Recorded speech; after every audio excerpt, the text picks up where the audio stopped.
দেখো আজকে আমি এসেছি আমার এক দিদি বাড়ি। তো এখানে দিদির একটা মালবেরি গাছ লাগিয়েছে, তা এত সুন্দর মালবেরি হয়েছে। তো দেখা একটু ভেতরে বাগানের দিকে প্রচুর প্রচুর মালবেরি হয়েছে। এখন নিচে কত পড়ে আছে দেখো গাছে।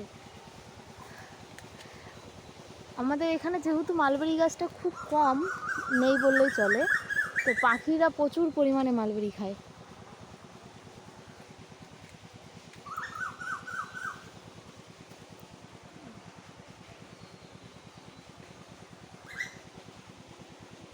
এখনো পাকেনি, পেকেছে, নিচে পড়ে আছে।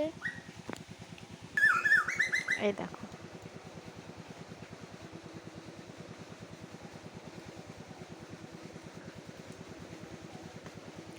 ভীষণ সুন্দর, খুব মিষ্টি। এই দেখো কত সুন্দর ফ্রেশ মালবেরি, একদম গাছ পাকা।